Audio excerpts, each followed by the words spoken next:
Hello everyone, welcome to an introductory lesson in Zbrush. I would like to disclose that I am using Zbrush Core 21, but if you're using the full version of Zbrush and a newer version of Zbrush, don't worry, pretty much all the tools I'm using, you will have some things may or may not be in a little bit of a different location, but everything I'm using you will have. Okay, so let's just go ahead and dive right on in. So first, before we even get started, if you are using a mouse, please discard your mouse right now. Plug in your tablet. You are going to be using a tablet. All my instructions will be including how to use a pen while using Zbrush, not how to use your mouse. So you won't hear right, left mouse button, middle mouse button, any of that stuff. It's all going to be pen driven. So first thing we're going to do is I want to make just a little bit of an adjustment to this so that way you can see what I'm working on here. So otherwise, as I navigate around this, it's just going to look like a sphere and no real changes that are visible. So let's just change our shape just a little bit. I'm just going to use my move tool. So down here at the bottom here, you'll see there's the move tool. Go ahead and click on that. And let's go ahead and just move out just a little bit. Okay, so there we go. So now when I talk about navigation, you'll be able to tell that there's some change happening here with our sphere. So go ahead and click, and we can drag, and that is all you have to do to rotate around your sphere. To zoom in and out, you'll hold down Alt, click, and you'll release Alt. That's kind of weird, right? And then you'll just drag and it'll let you zoom in and out. Okay. Next is if you want to snap to a position, like let's say you're rotating but you want to get a specific angle. If you hold down Shift and drag, you'll start to snap to a 90-degree version of whatever you're trying to look at. Okay, so right here, there we go. Snaps into those orthographic views, whatever you're closest to. Okay, so now to drag your screen, like I just did there, if you hold down Alt and drag, that will let you drag. So then if you let go of Alt while you're holding this down, then you'll be able to zoom in. So there we go. Now we're zooming in and out. Click on Alt and hold it down, and then you're moving it again. So dragging the screen. Okay, so that's your basic screen manipulation, how to navigate around your sphere here. So Shift and drag, and that will 90 or orthographic snap it. Alt, drag around. Okay. All right, so we're moving around the screen. Cool. Let's go ahead and start talking about how to use some of our tools here. So let's go over to stroke for a second here. Okay. First I want to talk about was your Z intensity. Don't worry about RGB intensity. That's for when we're painting, but we're not going to be doing any of that right now. Z intensity is how strong your ZBrush pen is. By default, it's at 51, and that's fine. I'm just going to leave it at that. Draw size. As you hover over the top, you'll see there's also to give you hints on the hotkeys. Like so, for instance, with the Z, if you want to make the intensity higher, the hotkey is U. For size, it is S. And focus is for a fall off on your brush. So if you have your focus to where it's right on the same edge as the edge of your brush, it'll make it to where at the edge of your brush, it'll be 100% affected, just like the center. Generally, you want to have a little bit of a fall off. So let's just experiment really quickly. So if I press S, you go ahead and make that go up and down. Okay.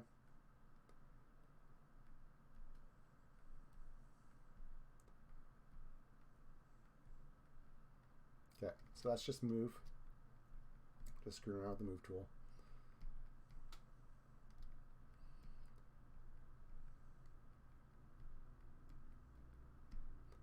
Excuse me. Okay, so that's your move tool.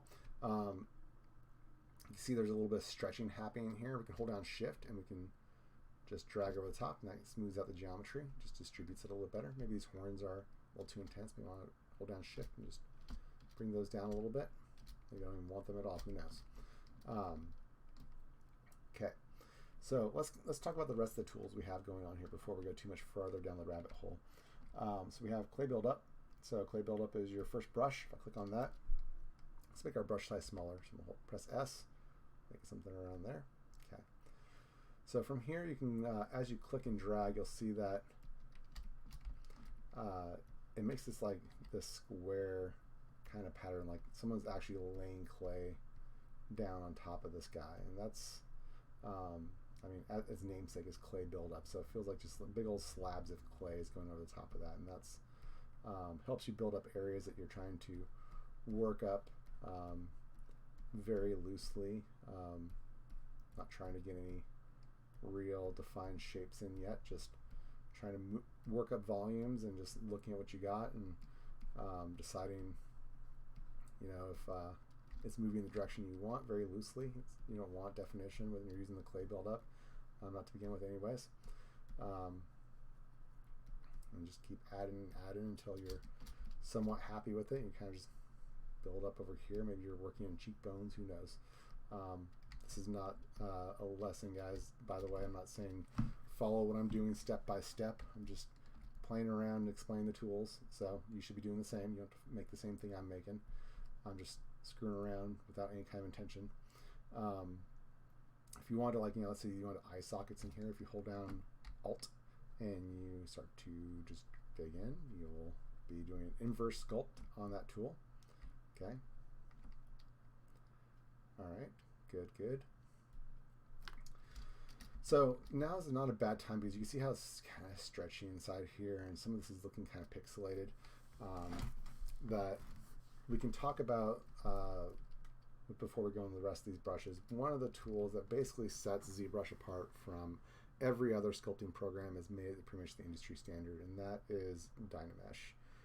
So to find Dynamesh, you'll find the right side over here. There's these words say subtool, geometry, thick skin, all the other ones. Really, geometry is the one you're after. So let's just click on that and it'll expand that tab. So there we go. There's the geometry tab. And on the inside, you'll see there is Dynamesh. Okay, so we have two options. We could use Dynamesh right away. We could also use Divide. Dynamesh is great because it goes through and redistributes the geometry. So Divide will go ahead and quadrillate the geometry, which will make it to where you'll have 4 times as much geometry, which would solve this problem, but it will still, like, these areas here will be really tight with geometry, while these over here, even though it has enough now, it'll still be tight in comparison to over here. So Dynamesh is already turned on. If you try using Dynamesh and it doesn't work, make sure that this button is orange and active. So if I come over here and I hold down Control and I drag, there we go. You can see how all that geometry just got redistributed.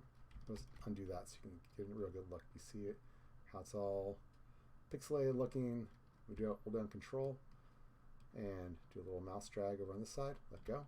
And now it's nice and smooth and distributed. Really nice. That's what one of the main features of ZBrush is. There's more to it than that really takes it to the next level, but I want to save that to the next lesson before we've gone through all the tools here. Okay, so speaking of which, let's go keep on moving. Let's look at the rest of these tools. So we have the clay buildup, which we just went through. We have smooth, which is just holding down Shift, and you just click over the top, and it'll smooth out whatever you just sculpted. Maybe that's what you want right now. Maybe it's too soon for smoothing. Let's say that, sure, why not? We'll leave it smooth for now. Okay, so next tool is our standard tool.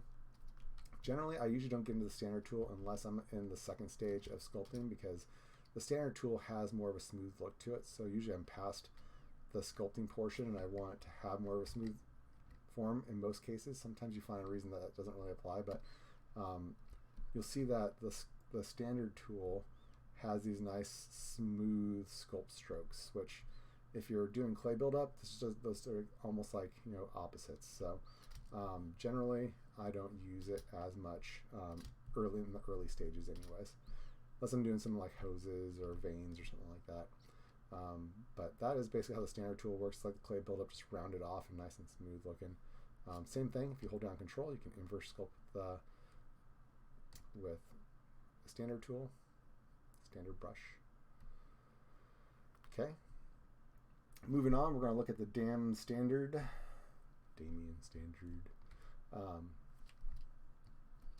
And you know, the Damien standard basically just creates nice sharp cuts. So if I come over here and just do a little cut right there, you can see it makes this valley pretty easily.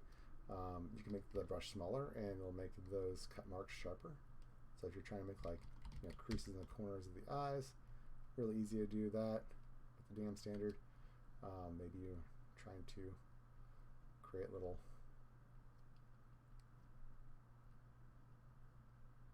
things like that. And you can also inverse it. So if you hold down Alt and go over the top of it, you can then create like a nice little sharp point. Maybe that's something you're after. Okay. Maybe you're trying to define these little valleys a bit more. Just come around like so.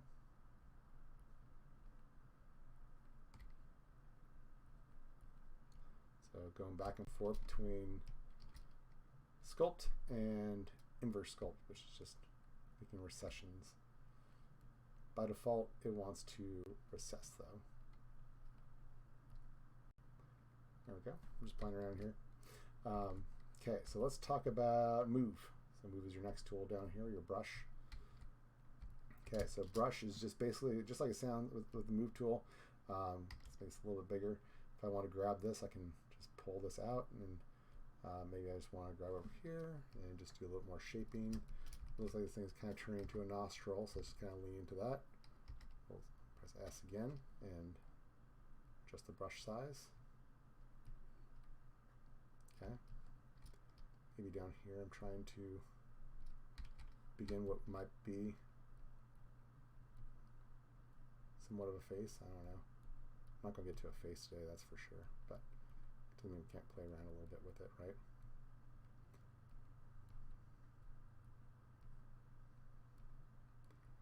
I don't know what that is, something embarrassing, but we'll keep going with it. Okay, let's just smooth this out a little bit. And we'll pull this down a little bit.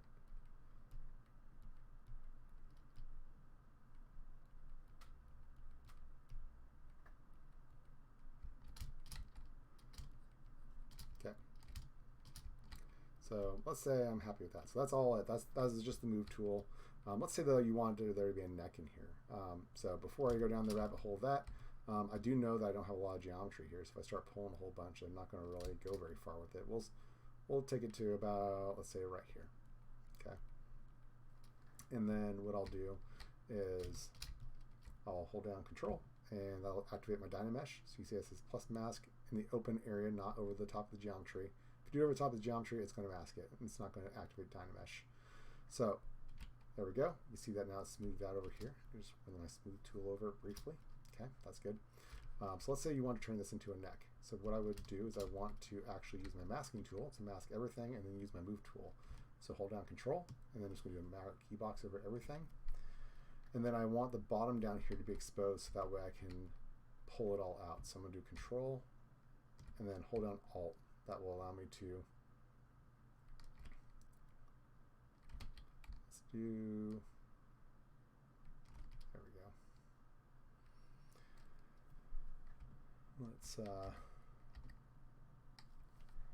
Let's change the brush I have here because let's do Mark Lasso.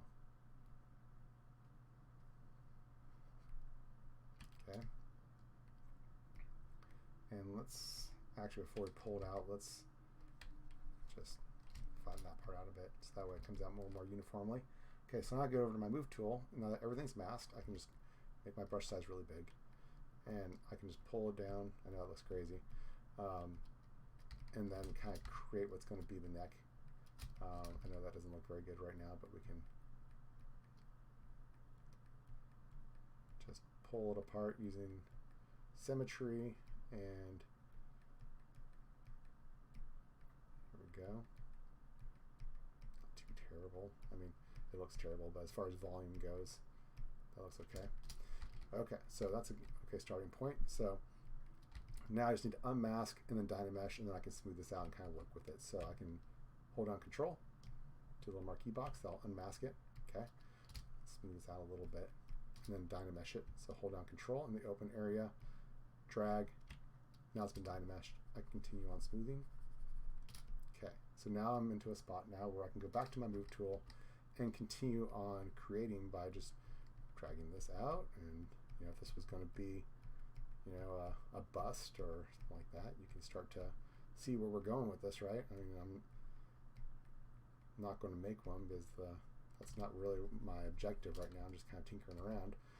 But you can see how you get down that road really fast, right? You see where this is going. And the idea here is that these are sketching strokes. What I'm doing, I'm not making these very precise movements. It's just I'm just grabbing, clicking, dragging just a little bit, not really agonizing over every stroke. So that's how the move tool works. Okay, let's go over to H polish or trim dynamic. These two are very similar. One's more aggressive than the other. Trim dynamic tends to be more aggressive than the H polish. Let's just play around with his what could be jowls, I guess, and we'll use trim dynamic on it, just cartoonily, and there we go. I want to do the same thing down here, maybe just a little bit. Okay. So that's how the trim dynamic works. Works really good if this is supposed to be like some kind of armor or weapon or something like that, but that's not really what this guy is supposed to be. But just to make an example, that's how it works. Come back over here with the move tool and kind of fiddle with this a little bit if you want to. Kind of like this weird thing going on. At this point, I'm not sure what I have. Okay, it's all for fun. Okay. Moving on here, let's look at our pinch tool. Pinch basically just takes two valleys like we have up here and drags them together. So if I wanted to tighten up some of these, looks like kind of crow's feet sort of, or in the corners of his eyes. What maybe eyes? I'm not even sure yet. Just tighten these up. Maybe like before I go down this road, let's take a break before we do pinch, because we have divide we haven't talked about. So underneath the geometry tab, we're still in the same area here. We haven't gone anywhere else. We have divide. So if I click on this, it'll do just like what you think it's going to do. It's going to subdivide it, which is a little bit better than Dynamesh in this particular instance, because it'll not just redistribute everything, but it'll keep this but add more geometry. So when I use my pinch tool, it'll give me a little bit more to pinch off of. So let's just do divide. Okay, so that's the grid, and then I can tighten these ones up a little bit more, and I'll have more geometry to do so. Okay, if I want to come back over here with my damn standard tool and just re-put some of those in there so that I didn't lose too much of the definition. Okay, then come back over and re-pinch it again. There we go. Okay, so that's how the pinch tool works. Inflate is kind of a cool one. We'll do something like kind of what we did for when we pulled down the neck area. We'll just remask everything. We'll say right here, let's do it all. Okay, and let's say we want to give him horns. Okay, so what we're going to do is we're going to hold down Control because I want to actually have the circle mask. Okay, and I want inverse mask it, so I'm going to do Control, and then I'll hold down Alt 2. That'll make me do the inverse mask. Okay, so now if I do inflate over the top of this, it'll just be like the move tool where it'll just pull straight out of there. Okay, and then I'll go ahead and turn mask off, and then I'll turn on Dynamesh. But I might get a warning. Let's go ahead and do it. And, oh, it did it anyways. Sometimes they'll give you a warning before it does it, because we have a subdivision here, and sometimes it doesn't like subdividing if there's already or I'm sorry, using Dynamesh if there's a subdivision going on. But carrying on, there we go. And then from here, you can adjust this if you want to. You can even go and actually, if you wanted to, maybe you want to inverse select this, so that way just these guys are selected. So hold down Control minus. I'm sorry, not Control minus. Just Control. I think that will inverse select it. Nope. I'm brain farting on how to do this. Okay, so we're going to skip this one for now because I can't remember how to inverse select off the top of my head. Okay, carrying on. Hold down Shift. Just going to mess with these a little bit. Okay, Dynamesh. Okay, and then maybe I want to just move these just to tinker with them and make them look a little bit different.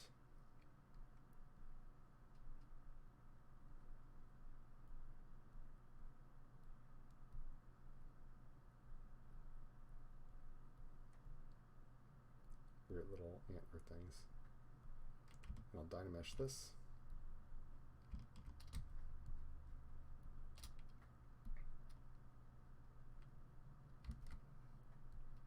Okay, there we go. Okay, so that's gotten us through all of our tools, and we did a little bit of a touch up or a touch on how Dynamesh works, how Divide works, and then one last thing I want to do before we go ahead and wrap this up and call it done for the intro on how to navigate around inside of Zbrush is how to export. So at the top here, you'll see there's an export option. Go ahead and click on export, and we'll just call this one test piece 2. And you'll notice down here it says save as type. OBJ format is the default that it wants to go to. And that's fine. Let's go ahead and leave it at OBJ format.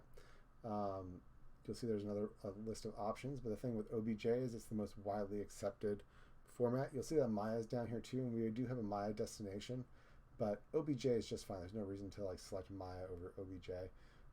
So we're just going to leave it as that. If you want to do some kind of 3D printing, you'll notice down here there's an STL option. So if you didn't want to deal with any kind of Maya, you just want to take your digital sculpt here and 3D print it. STL is the kind of thing you want to export as, but that's for a completely different topic. We're not going to go down the road of 3D printing currently, just for 3D modeling and with the intention of this being inside of an animation or a game. We might go back and do STL type stuff a little bit later on, but for now, we're going to save that for later. Okay, so OBJ format's good. Go ahead and hit save, and we're pretty much done. Okay, so that will end the lesson for now. Thank you for watching, and I'll see you guys in the next lesson.